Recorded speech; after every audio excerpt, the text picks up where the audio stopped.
யாருக்கிட்டையாவது பணத்தை வாங்கி இந்த கடன் அடைக்கிறது. இதுக்கு பேர் வந்து ரொட்டேஷன்னு. அவங்களே அது ஒரு புது டேர்ம். அது ரொட்டேஷனில் அதெல்லாம் மேனேஜ் பண்ணிடலாம் சார். ரொட்டேஷன்னா இந்த மாதம் வட்டி கேட்பான், தாங்க மாட்டான், அதனால் ஒரு 25,000 அவனுக்கு கொடுக்கணும், எங்கேயாவது ஒரு 15,000 வாங்கி இவனுக்கு கொடுத்துருவேன். அப்புறம் இந்த 15,000த்துக்காக இன்னொருத்தன் எவனாவது கிடப்பான், அதுக்காக வெயிட் பண்ணுவேன். அது யாரோ ஒருத்தங்க வந்து கொடுத்துட்றாங்க சார் அப்படின்னு சிரிச்சிட்டு ஜாலியாக சொல்கிறார்.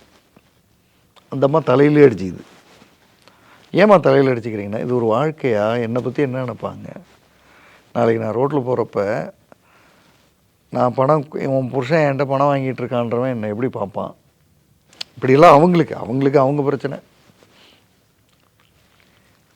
இப்போ இவர்கிட்ட இந்த மொத்த கடன் இவ்வளவுன்னு கேட்டாச்சு. அந்த அமேசான் கதையில் வந்து அவர் இல்லை. ஸோ அவங்க அந்த ஒய்ஃப் வந்து அதை வாழணும், அதாவது அந்த கடனையும் அடைக்கணும், வாழணும். அவங்க ஒய்ஃபு அப்பா அம்மா கொஞ்சம் ஓரளவுக்கு செட்டில்டு, அதை வச்சு ஏதோ வாங்கிக்கலாம். அந்த ஒரு வீடு 10 கோடிக்கு இருக்கிற வீடை விற்று என்னமோ அவங்க மேனேஜ் பண்ணுவாங்க. அது அவங்களுக்கு சொல்ல வேண்டியதை சொல்லி அவங்க அது. இவரது வந்து ரொம்ப வித்தியாசமானது. இவர் வந்து இவர் இவ்வளோ கடனுக்கு மத்தியில் யாராவது ஒரு ஃப்ரெண்டு வந்து ஒரு 5,000 வேணும் 10,000 வேணும்னா அவங்களுக்கும் கடன் வாங்கி கொடுப்பாரு. அப்போ நான் இவர்கிட்ட கேட்டேன், இந்த கடன் வாங்குறீங்க, அப்புறம் கடன் கொடுக்குறீங்க, இல்லைனாலும் கொடுக்குறீங்க, எங்கேயோ வாங்கி கொடுக்குறீங்க, இது எதனால் இது நடக்குது?